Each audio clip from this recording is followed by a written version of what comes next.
August মাসের ৫ তারিখের পর থেকে আজ অবধি আমি কোনো সমন্বয়কদেরকে নিয়ে ভিডিও করিনি। এমনকি যারা উপদেষ্টা হিসেবে আছেন এই সরকারের কর্তা ব্যক্তি, তাদেরকে নিয়েও নেতিবাচক কোনো কথা বলিনি। বরং উৎসাহব্যঞ্জক কথাবার্তা বলার চেষ্টা করেছি। ডক্টর মোহাম্মদ ইউনূসকে নিয়ে সমালোচনা করেছি, করে যাচ্ছি। এর কারণ হলো তিনি সেই সমালোচনাগুলো গ্রহণ করার মতো তার যোগ্যতা রয়েছে এবং তার সঙ্গে আমার যে ব্যক্তিগত সম্পর্কটা ছিল এবং আছে, এই সম্পর্কের ভিত্তিতে আমি অনেক কথা তাকে বলতে পারি। I could own him. তার জন্য আমার স্যাক্রিফাইস আছে। তার জন্য আমি অনেক কিছু করেছি। তিনিও আমার জন্য অনেক কিছু করেছেন। তো কাজেই তিনি সফল হন। এই সফল হওয়ার জন্য যতটুকু দরকার আমি তাকে সতর্ক করে কিছু ভিডিও তৈরি করি। অনেকে হয়তো মনে করেন যে আমি ডক্টর মোহাম্মদ ইউনূসের যাকে বলা হয় শুভার্থী নই। এটা যে যেটা মনে করেন সেটা তার ব্যাপার। কিন্তু মূল ব্যাপার হলো যে আমার সঙ্গে ইউনূস সাহেব বা ইউনূস সরকারের যতটুকু সম্পর্ক রয়েছে এটা কেবলই মাত্র আমি বুঝতে পারি আর আমার সঙ্গে যাদের সম্পর্ক রয়েছে তারা বুঝতে পারেন। একইভাবে সমন্বয়ক যারা রয়েছেন তাদেরকে নিয়ে আমি আসলে আজ পর্যন্ত একটা ভিডিও করিনি, কোনো নেতিবাচক কথা বলিনি এবং বলব না। দ্বিতীয়ত এদের কারোর সঙ্গে আমার কোনো পরিচয় ছিল না, এখনো নাই, কথাবার্তাও সামনাসামনি হয়নি। একদিন কেবলমাত্র হাসনাত আব্দুল্লাহ আর আরেকজন ভদ্রমহিলা আছেন, একটা মেয়ে আছেন, তো উমামা। তো এই দুজনের সঙ্গে আমার দেখা হলো। দেখা হওয়ার পরে সেই চ্যানেল আই অফিসে হাসনাত আব্দুল্লাহ সালাম দিলেন, সালাম নিলাম, ওই পর্যন্ত। কেমন আছো তুমি? ভালো। আর উমামা যে মেয়েটি আছেন উনি আমার সঙ্গে একটা ছবি তুললেন। উনি আসলে তুলেননি। ওখানে যারা ছিলেন তারা অনেকে আমার সঙ্গে ছবি তুললেন। উমামাকে বললেন যে আপনিও আসেন। তো এতটুকুই মূলত এই ৩ জনের সঙ্গে আমার যে সম্পর্ক বা পরিচয়। এর বাইরে আমি তাদের ব্যক্তিগত জীবন, রাজনৈতিক জীবন কোনো কিছুই আমি জানি না। কিন্তু তারা যখন ডিবি অফিসে ছিলেন, নির্যাতিত হয়েছেন, তখন বাংলাদেশের হাজারো মানুষের মতো আমিও তাদের পক্ষে দাঁড়িয়েছি, তাদের পক্ষে কথা বলেছি এবং আমার অবস্থান থেকে জুলাই মাসে তাদের পক্ষে কথা বলা মানে ডিবি অফিসে যারা আটক ছিলেন তাদের পক্ষে ভিডিও করা ওই মুহূর্তে কতটা ঝুঁকিপূর্ণ ছিল এটি এখন কেউ কল্পনা করতে পারবে না। এখন স্বাধীন বাংলাদেশে সবাই যে যার মতো করে সেনাবাহিনী প্রধানকে গালাগাল দিচ্ছেন, আইজি সাহেবের বাপমা তুলে গালাগাল দিচ্ছেন। কিন্তু জুলাই আগস্টের সময়টিতে সেনাপ্রধান আইজি সাহেব তো দূরের কথা, ডিবি হারুনের যে গাড়ির ড্রাইভার তিনি যদি অনেক বড় মানুষকে বলতেন যে তুমি কান ধরে উঠে বসো প্রকাশ্য রাজপথে, সেই ডিবি হারুনের যে ড্রাইভারের হুকুম তামিল না করে বাপের বেটার মতো সেই হারুনের ড্রাইভারের গালের উপর ঠাস করে দুটো চড় বসিয়ে দেওয়ার মতো ক্ষমতা এই বাংলাদেশের কয়জনের ছিল আপনারা খুব ভালো করে জানেন। আর শেখ হাসিনার কথা বলা তো দূরের কথা, বিরুদ্ধে কথা বলা তো দূরের কথা, তার নাম শুনলে ভয়ে চুল খাড়িয়ে যেত, পশম দাঁড়িয়ে যেত এবং তাকে মনে হতো যে এ সব পারে। এ মানে যাকে বলে আমি যখন ঘুমিয়ে থাকি কি চিন্তা করি এটাও শেখ হাসিনা বুঝতে পারে। এবং সবাই ডান্ডা বেড়ির কথা চিন্তা করতো, সবাই চিন্তা করতো যে আমাকে কখন গুম করে ফেলা হবে, কখন মেরে ফেলা হবে এবং এই ভয়ে দেখা গেল শেখ হাসিনার পাত্র মিত্রকে বহু উপহার দিয়ে অনেক নেতা এই রাজনীতিতে টিকেছিলেন। এমনকি জেলখানাতে নেওয়ার পরে অনেক জাতীয় নেতা তাদেরকে যেন মারধর করানো হয়, ডান্ডা বেড়ি পরানো না হয়, এই জন্য অনেকে অনেক সেই পুলিশ কর্তা থেকে শুরু করে শেখ হাসিনার কাছের যারা লোকজন ছিলেন তাদেরকে এমনি যাকে বলা হয় বিভিন্ন উপহার দিতেন। এবং আমি নাম বলব না কিন্তু বাংলাদেশের খুব বড় একজন জাতীয় নেতা। তো যখন বেনজিরের সহকারী হিসেবে এক টাউটের নাম আসলো পত্রপত্রিকাতে, বেনজিরের ক্যাশিয়ার ছিল। তো সেই লোক বলল যে, "কি আশ্চর্য রনি ভাই! এ হারামজাদা তো একসময় আমার পিয়ন ছিল। আমার পিয়ন ছিল। এ বেনজিরের কাছে মানে ক্যাশিয়ার হলো কি করে? আল্লাহ! সে তো মানে বেনজিরের কথা বলে আমার কাছ থেকে বেশ কয়েকবার টাকাও নিয়ে গেছে।" আপনি বোঝার চেষ্টা করেন যে জুলাই আগস্ট মাসে কী ধরনের রাজনৈতিক পরিস্থিতি ছিল। তো সেই সময়টিতে এই সমন্বয়ক যারা আছেন আপনি তাদেরকে যতই তুচ্ছ করেন তাচ্ছিল্য করেন না কেন, তারা রুখে দাঁড়িয়েছিলেন।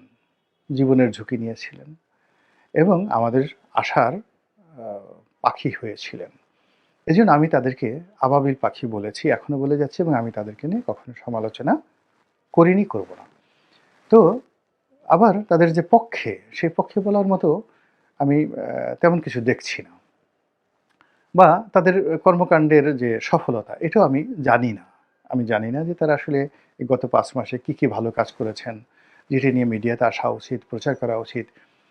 তো উনারা নিজেরাও যেমন বলেন না, উনারা নিজেরাও বলেন না যে আমরা এই ৫ মাসে ভালো কাজ করেছি। That is far better than the politician. গত ৫ মাসে আমরা এই জিনিসগুলোতে পরিবর্তন এনেছি জীবনে, যেখানে আমাদের আসলে আপনাদের ভক্তি করা উচিত, শ্রদ্ধা করা উচিত, রেসপেক্ট করা উচিত। এই কথাগুলো তারা বলেন না। আবার তাদের কর্মকাণ্ড নিয়ে আমাদের যে মিডিয়াতে যারা কথাবার্তা বলি, দেশের বাইরে, আমরা কোনো অবস্থাতেই তাদের পক্ষের যে ভালো কাজগুলো, শুভ ফলগুলো খুব অল্প জায়গাতে সীমাবদ্ধ রাখি। বড়জোর তাদের প্রতি সহানুভূতি জানিয়ে ২-১ জনে স্ট্যাটাস দেন। যেমন হাসরাত আবদুল্লাহ ঢাকা বিশ্ববিদ্যালয়ে তিনি গেলেন। এই অতি সম্প্রতি ৭ কলেজ এবং ঢাকা বিশ্ববিদ্যালয়ের যে মারামারি হলো, তো সেখানে গিয়ে তিনি যে টিয়ার শেলের মধ্যে পড়েছেন, সেখানে তার চোখে মুখে টিয়ার শেল লেগেছে এবং তিনি চোখ মোছার চেষ্টা করছেন। এটাকে বিকৃত করে তিনি মার খেয়েছেন, কান্নাকাটি করছেন, ব্যাপক প্রচার করা হচ্ছে।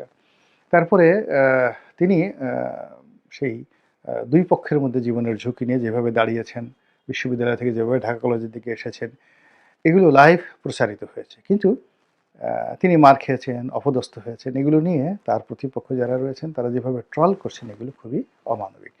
আমি একটা বিষয় বুঝি না, কিছুতেই বুঝি না, আমার মাথায় ঢোকে না।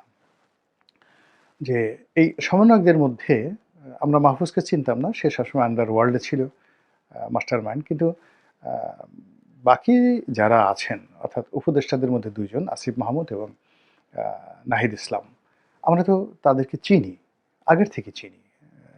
২ নম্বর হলো যে বাইরে যারা সমন্বয়ক হিসেবে যারা দায়িত্ব পালন করছেন, সেটা উমামা হোক কিংবা সার্জিস হোক কিংবা হাসনাত আবদুল হোক, আমরা তো তাদেরকেও চিনি।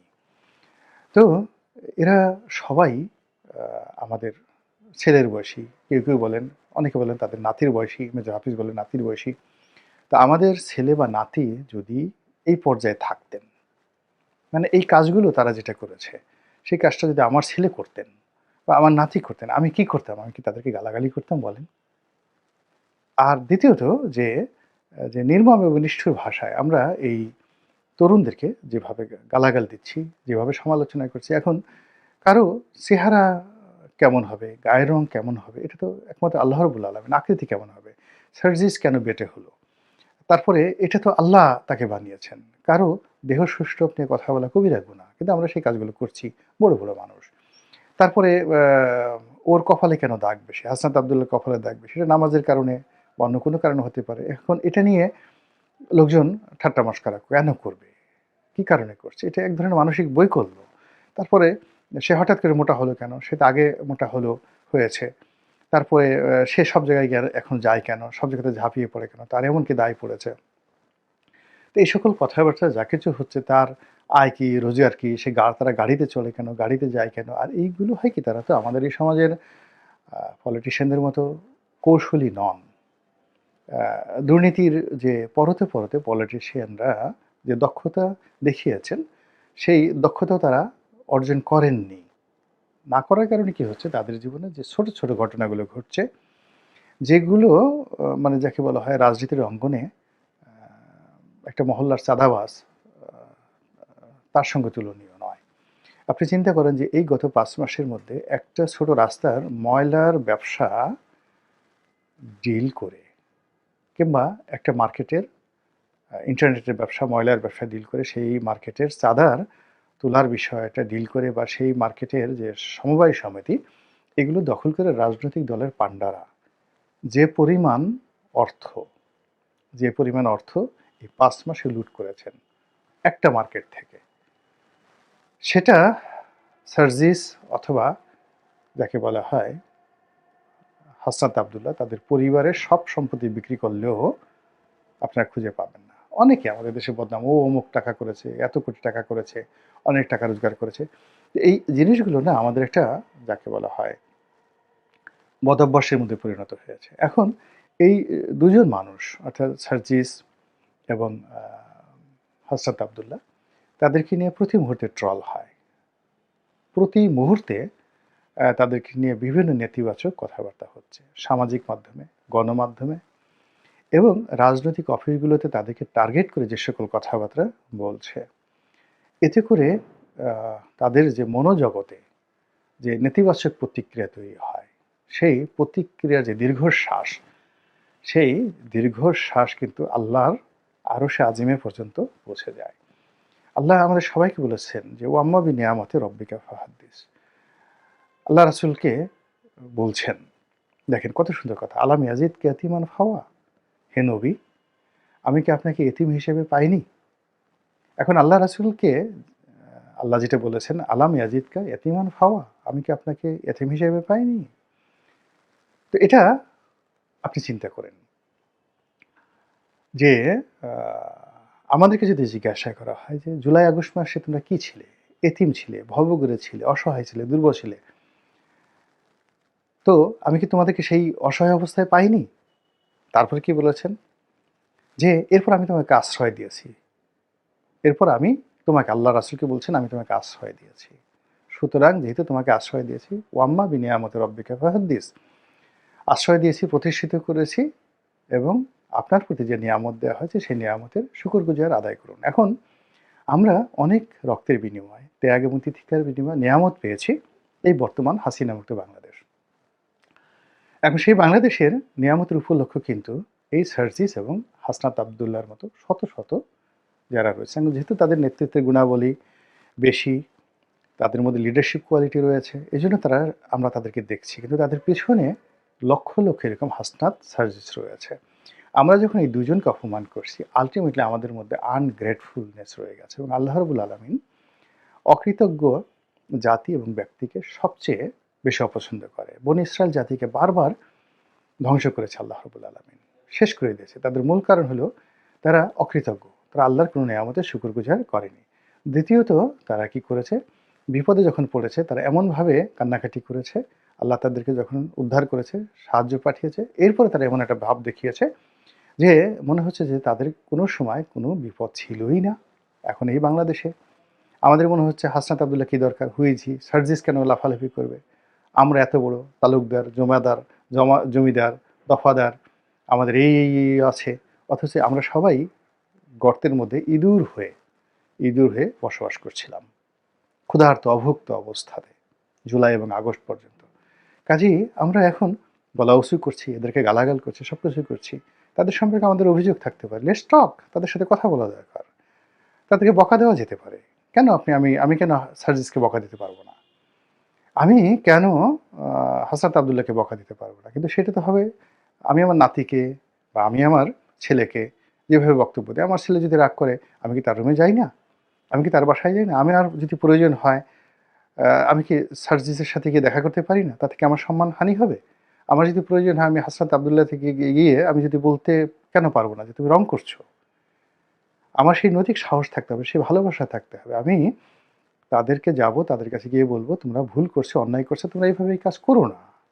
এবং একান্তে ওয়ান টু ওয়ান টেলিফোন করে বলতে পারি যে তুমি আসো, অথবা আমি তোমার বাসায় আসছি, তোমার অফিসে আসছি, বি অ্যালোন, তোমার সাথে আমার কথা আছে। এখন এই কথা আমি যেমন বলতে পারি, সেইভাবে এই বাংলাদেশে যারা তাদেরকে অর্থাৎ নিজেদেরকে হাসনাত আবদুল্লাহ এবং সার্জিসের মুরব্বী মনে করেন, বড় মনে করেন, তারাও তো সমালোচনা না করে এদেরকে বলতে পারে যে তোমরা এই কাজগুলো করো না, বা তোমাদের কাছ থেকে আমরা এই জিনিসটি চাই।